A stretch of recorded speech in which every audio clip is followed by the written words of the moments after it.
Welcome to episode 20 of the Hodgepodge podcast. I'm your host, Doug. And I'm Dirty A. As the name suggests, we're going to talk about a hodgepodge of topics anywhere from movies, music, TV, and other pop culture events. And today we'll be discussing two films, August, Osage County, and Jack Ryan, Shadow Recruit. You can reach us at the Hodgepodge Podcast at gmail.com or over on our website, thehodgepodgepodcast.com, or over my review blog, dougreviews.blogspot.com. Last episode, we discussed our best of for 2013, best films for 2013, what we thought were the best films. Not necessarily maybe the best films, but we're right. Well, no, yeah. So we had one last loose end, I guess, to tie up. Well, I guess no, Labor Day comes out, but yeah, whatever. But August Osage County was just released wide. It came out a very limited release, I guess, because it qualified for the Oscars. And we saw that just this past week. It stars your favorite actress of all time, Meryl Streep. Funny baloney. And Julia Roberts. And Julianne Nicholson.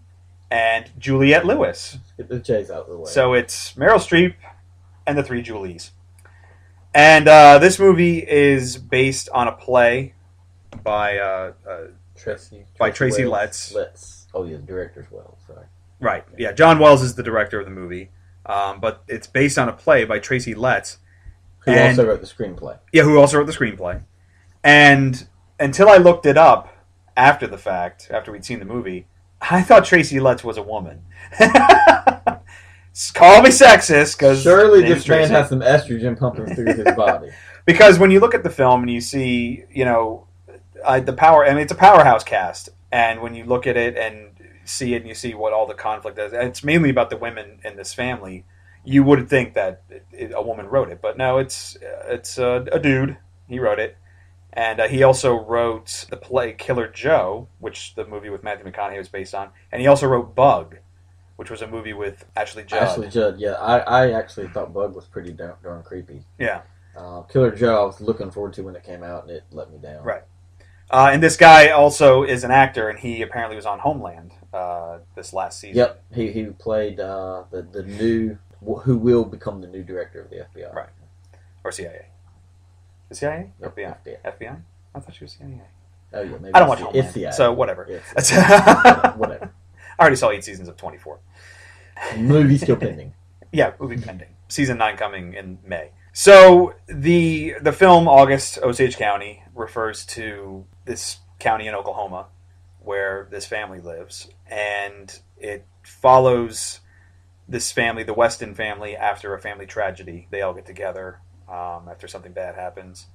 And of course, as happens in these movies, all the secrets come out. Right, the funeral get-togethers. That's what happens. And it's a dramedy because there's definitely a lot of dramatic moments in it, but there's a lot of laughs as well. Yeah, great cast, excellent performances. The issue I had with it was that the second half of the movie feels very compressed. They get through what happens, the tragedy that happens, and then they get to the funeral, and then that's when all the secrets are coming out at the very end, and it felt very jam-packed. It didn't feel like there was enough room to breathe. The focus of the story is that Violet, who is played by Meryl Streep, she's the matriarch of the family. She is battling mouth cancer. She's dying, basically, of mouth cancer. And Julia Roberts plays Barbara, the oldest daughter, and she is dealing with her own family. Yeah, her own family stuff. She's her marriage is falling apart, basically, and she's married to Ewan McGregor. Not a character, it's Ewan McGregor. No, not kidding, it's Ewan McGregor. But he's playing Qui-Gon Jinn. Yes, and she has a very willful daughter played by Abigail Breslin. So she's dealing with all that, but she's also dealing with the fact that now she's going to have to become the matriarch of this family, the leader of this family, as they go forward. Yeah, a role she doesn't want. A role that she really doesn't want, and she really doesn't want to turn into her mother. Right. And all this... Too late! Yeah, all this is jammed into the second half of the movie, where every other character, and there's a lot of characters in this film, every other character has their own shit going on. And I read about the play when I was writing my review and found out that the running time for the play was 3.5 hours. This movie's 2 hours, Just almost that exactly. 2 hours, yeah. And even if you include like intermissions or something like that, like let's say it's a 3-act play and there's 15-minute intermissions, if you count those in the running time, you're still leaving a good hour on the field there. That's not going filled. And I think that would have given these characters more time to breathe. We would have had more time to get to know the characters.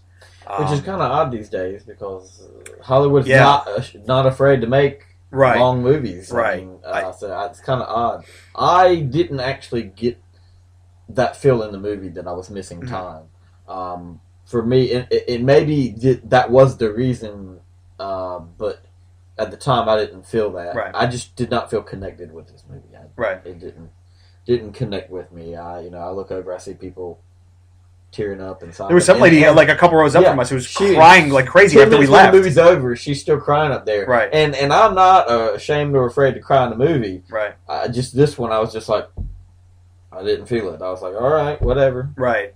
I mean, it's the funny baloney acting of one Meryl Streep. Yeah. Dirty A is not the biggest fan of Meryl Streep. I like Meryl Streep. I think she does a great job disappearing into roles and stuff like that. You're wrong.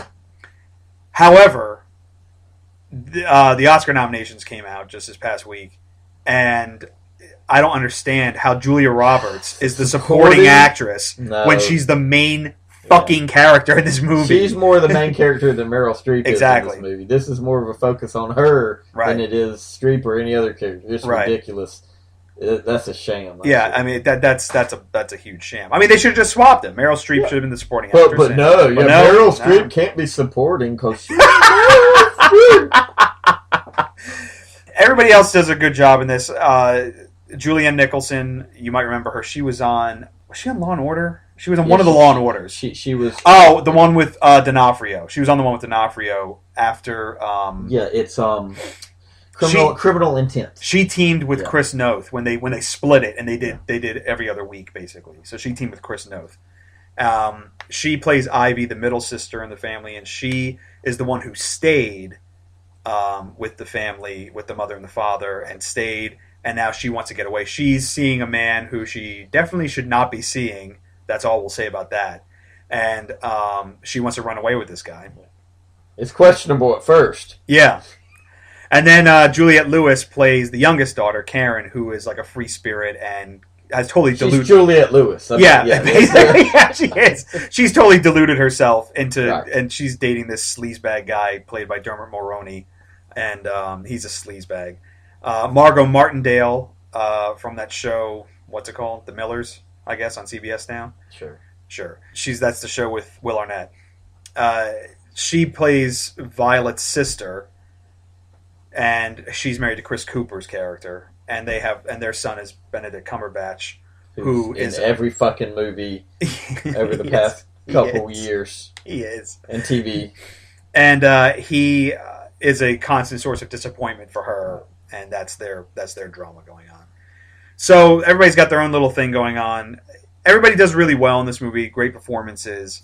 It's just there were times like Ewan McGregor and Julia Roberts have two major scenes together. One felt very natural, and the other one felt like it was a play and somebody was writing dialogue for them. Like Ewan McGregor he's like a professor character, I guess. He's like a professor guy, and so he talks very, He's definitely like Ivy League, like he's very educated and stuck up or snooty in a way. But he's also very hippie-ish because they give the daughter a wide berth, and that causes problems later. But there's this one talk, I guess it's right around the funeral. They're having the funeral dinner, and it's a good scene between the two of them, but the dialogue is very stilted because it doesn't sound natural. Mechanical. Yeah, it doesn't sound natural, but it's great dialogue. I think it's dialogue that looks better on the page than it being said. But other than that, it's a decent family dramedy. Yeah, but the performances, like you said, are great, and for whatever reason, I just didn't fully connect with the story. I don't know why, but it's not bad. It's definitely a story that's supposed to warn and evoke a lot of emotion. Right. And for me, I didn't feel it. Well, yeah, because I mean, I did there were times when this is one of those stories where everyone can supposedly connect at some level because everyone's got a dysfunctional family, or right, and so you're supposed to be able to be like, oh, or somebody knows somebody who has cancer, yeah. So in that aspect, it just fell flat for me. I don't know why. I mean, like, because with cancer, that does happen as they go, as the person who has it goes through the stages, and it does affect them and it can make them nasty at times and stuff like that. But the idea is that Meryl Streep's character was nasty all her life. Yeah. So it's like you never know. Is this the cancer or is this just who she is? You know from the conversations and what goes on in the movie that she was, even growing up, they resented the way their mother treated them, right? Them being the kids, right? And she always had a drug addiction. Yeah, she had a pill addiction. And now that addiction is somehow justified because she has cancer and right. It's somewhat needed. But it causes her just to basically be very blunt and honest. Which, though, you get the feeling she's always been like you that. mentioned that she was always like that. Yeah, so it's like, and then Julia Roberts basically doesn't want to become her mother, and she has basically one scene of reflection, literal reflection, which I was waiting for halfway through the movie. I'm like, this is coming. Oh, this is coming. And I would have liked to have seen her come to that realization a little bit more methodically, but they jammed all this crap into the second half, and then it's like, Yeah, it's more of they give you scenes to allow the audience to come to that realization. Right. But her as a character organically, you don't see that happen except for one scene, and then you're like, oh, there it is. So it's, again, a decent film, but you don't need to rush out and go see it. You can probably wait for it to come out on video. Great performances. My biggest problem with it, come on. It comes out in December, January. It's called August. No. Then you're going to really look forward to Labor Day coming out at the end of January. That makes no sense. Independence Day got it right. It's called Independence Day, and it comes out on Independence Day. All right. Well. So anyway, I think for us, both for us, it sounds like it was kind of a borderline. If you want to go see it, no big problems with that. Right. But if you want to choose to wait for it on video, by all means, wait.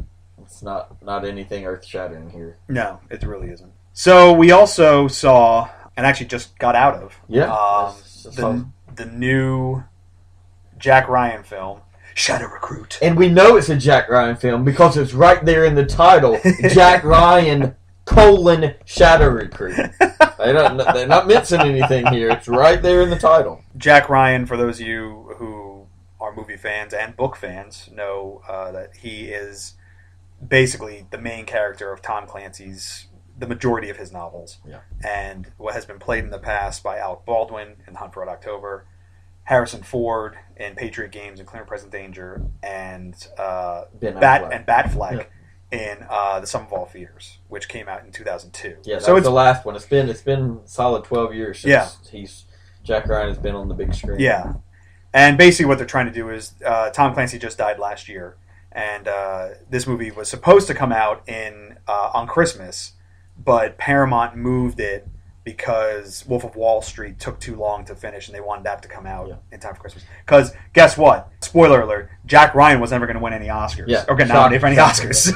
And by the way, this is not a Tom Clancy story. No, yes, this is just based on the characters. They've taken the character Jack Ryan, and they're kind of rebooting the whole storyline and starting fresh. But it's not going to be Tom Clancy's story. Right. It's just a Hollywood reboot. For this movie, definitely, if it's a success, they may draw stuff from the other books that they never used. Right. But you'll never see a full-on adaptation. No, you won't. And part of the reason why is because they really do reboot it. They bring him up to speed historically. Yep. The Hunt for Red October was a novel that came out, I believe, in 1984.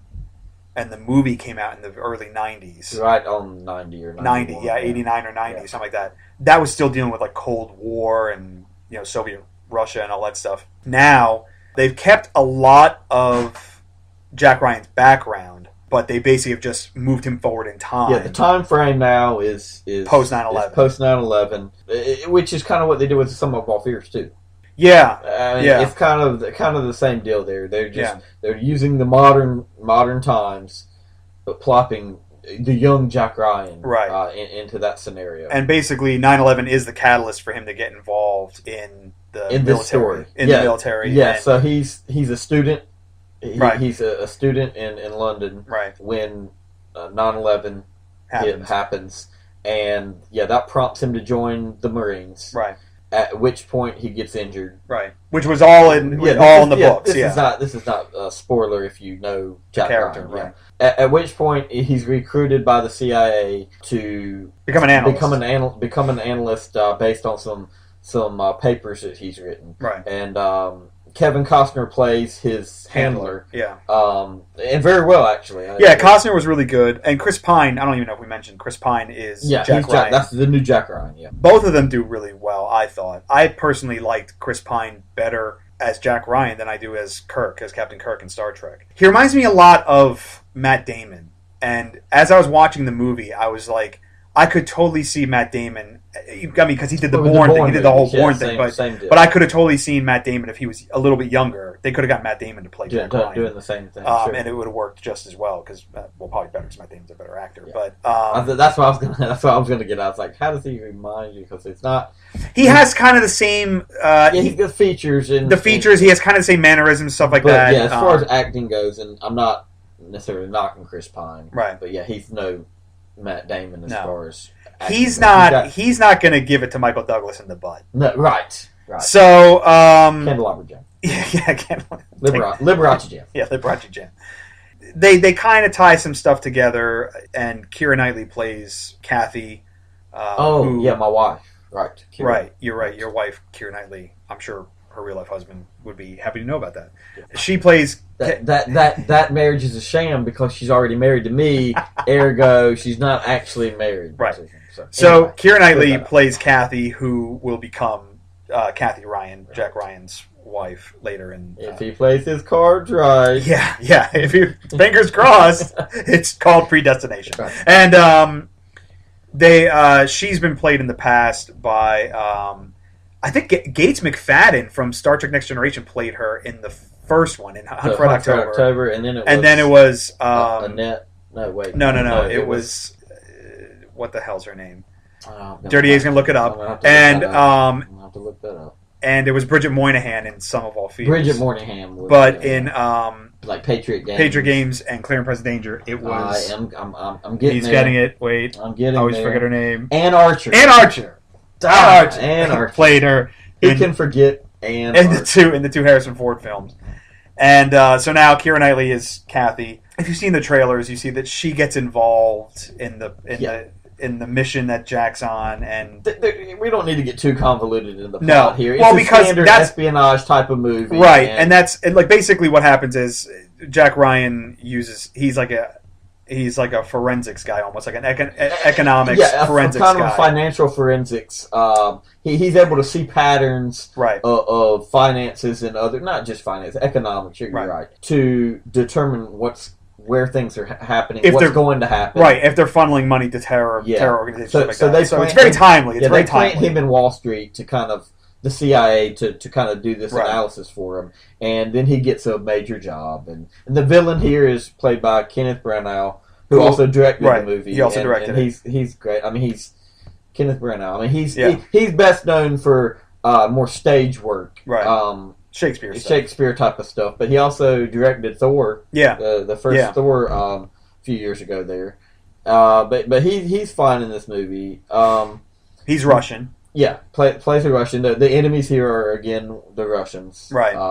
I wanted to like this movie. Like going into the movie, I wasn't sure. Right. And then when the movie started, I was like, oh. It started very sophisticated, like a Patriot Games or Clear and Present Danger, where you got this sophisticated espionage plot, and very intricate. And I was like, "Oh, this is going to be good." And then it fell apart for me with all the action scenes. Right. It just took me out of the movie. So what they did was they took a nice and when I use the word complicated, I don't mean that in a bad way. Right. So a very intricate plot for a spy movie, and then they dumped a bunch of stupid popcorn action in there. Right. Yeah, they do. And it's a mismatch, a hodgepodge, if you will. Yes. of two movies amalgam. It just didn't work for me. Right. I honestly don't know what I'd rate this movie. Mm-hmm. I'd probably give it a C. Wow. At best, yeah. The action took me completely out of Yeah. it because I was rooting for it so much, and then there's no point to get into spoilers, but it Right. just there are so many cliche pieces and other pieces that just don't match up. Mm-hmm. I don't know. I think you probably liked it a little better. I think I liked it a little bit more than you did, but I take your points. There is a lot of crazy action at the end. They don't make him so much a superhero like we've seen in other movies, like in, say, like Escape Plan, or even Two Guns. They don't make him like a superhero, No. but he definitely becomes action hero. But he does, Jack Ryan. action hero. He does things that you're just not going to be able to do. Even I don't care that you've been trained for the CIA for a couple of years. You're not going to be able to do some of this stuff. Right. Go ahead with your point. And Alec Baldwin, because Alec Baldwin and Harrison Ford, especially Harrison Ford, were always like the thinking man's action hero, especially Harrison Ford, and not just in the Jack Ryan movies and other Harrison Ford movies after Indiana Jones. Basically, he became like the cerebral action hero. That's exactly where I was going. And he and Chris Pine becomes more actiony. Well, they try to make him like he's thinking and smart, and he is. Right. He is, and he plays that well. Yeah, they do show he's out of his depth. But then they drop him in this crazy action that they could have toned down and worked better into the plot with the plot. And that was going to be my point. You look at Patriot Games and Clear Present Danger, and I'm going to focus on those because a lot of people don't even remember the Hunt for Red October is actually part of this saga, to be honest with you, sadly enough. But you look at Harrison Ford as Jack Ryan. Right. And and granted, he's more seasoned at that point. He's older. Well, actually, I think based on the books, because Clancy didn't like Harrison Ford. He thought he was too old. So it was supposed to be a young guy. It was supposed to be Alec Baldwin, there you basically. Go. Okay. But you look at how Harrison Ford plays that role. Mm-hmm. Okay, he's a smart analyst who gets dropped into situations out of his depth. But when he's in those situations, extraordinary things don't happen. Right. He gets out of them whether it's with a lot of help or doing something that makes sense. Right. And there's no crazy. I'm going to become a race car driver all of a sudden. Right.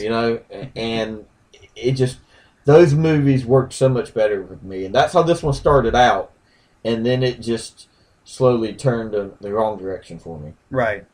Yeah, I can see where you're coming from there. For me, like we said, I think I liked it a little bit better because I saw it almost a little bit like Man of Steel in that this basically just had to get Jack Ryan back running again, get it out of there again. But the other problem is, and we talked about this after we saw the movie, is that the other movies are based on novels.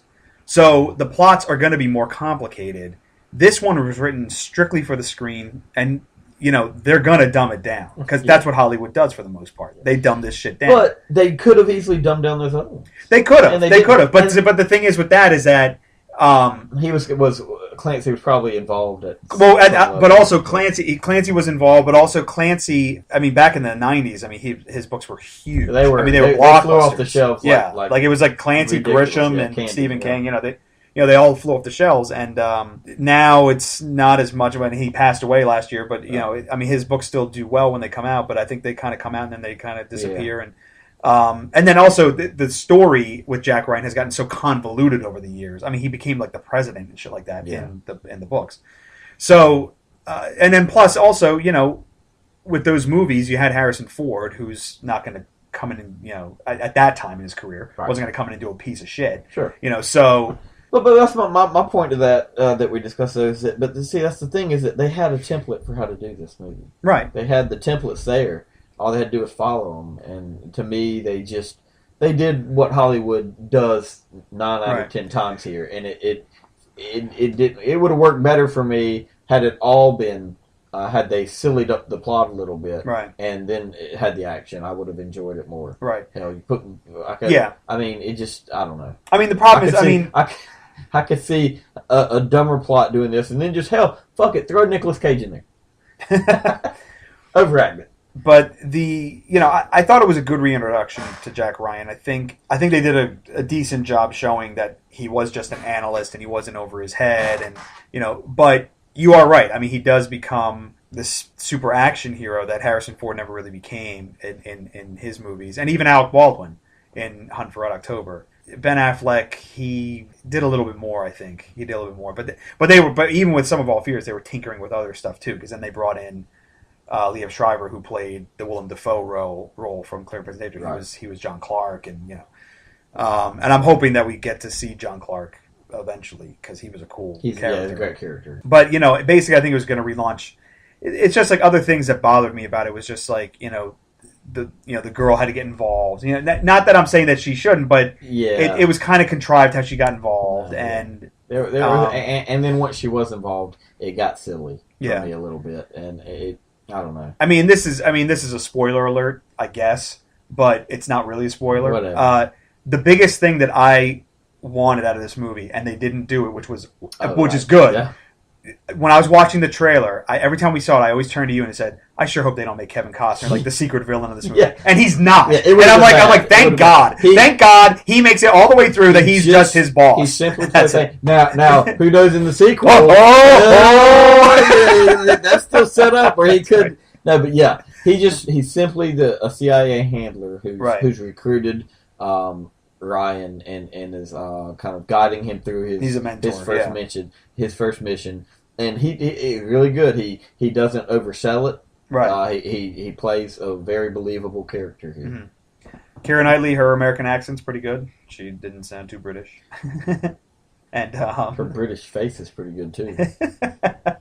And like I said, Chris Pine is good. He's decent in it. Kenneth Branagh is good. I thought it was decent. I thought it was solid, but the points you make are definitely valid. Yeah, I could go see it next week, and maybe I'll be in a better mood and be a little more generous. But right. I was really annoyed at right. so many of the cliche pieces in here, especially when it started out so strong. They just. I think another part of that, and this is also what we talked about with Osage County too, is that the running time for this movie was really only like an hour and 45 minutes. And those other movies, I remember Clear and Present Danger. Well, that was very long. That goes over the 2 hours. That's very long. Yeah. And Patriot Games is probably around 2 hours, I think. Yeah. So I mean, I think if they'd added maybe like 20 extra minutes, they could have done more to set up the mission. Right. That's the big piece that was missing for me. There was no setup to the mission. It just all of a sudden.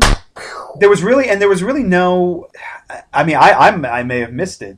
Kenneth Branagh, his character, why he's involved. They don't address it. They gloss over his character. He does a fine job at the role, right. But he's given no real backstory. He's just glossed over. There's really no as a middleman to the Russian government who's recruiting him at some point to help. Like they talk about like this pipeline that the Russian government's interested in. The government recruits Kenneth Branagh to get some shit done, and then all of a sudden they're talking about collapsing the United States economy. I'm like, wow, this escalated quickly. They jumped from A to F, right? And so that was kind of screwy, but it's decent. If you want to see more Jack Ryan adventures, I'd say go see it in the theater, but do a matinee. Yeah. Because that way it'll make some money and you'll get to see it, but don't spend $10 to $12 on it. And if you just enjoy a good little action movie, it's a solid action movie. It'll serve its purpose. But with the pedigree, I wanted something a little smarter. No, you're right. With the pedigree of Jack Ryan and the Tom Clancy movies, you expect more from it. It doesn't redefine anything, but it's a solid action movie, and it's like we said with Man of Steel before.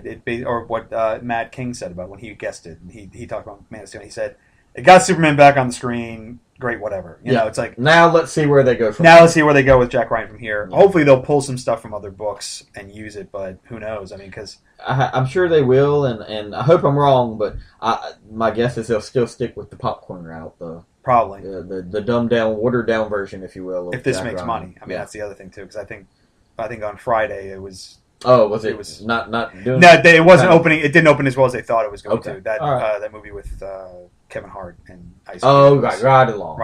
Yeah. Of course. Yes. We won't be reviewing that. No.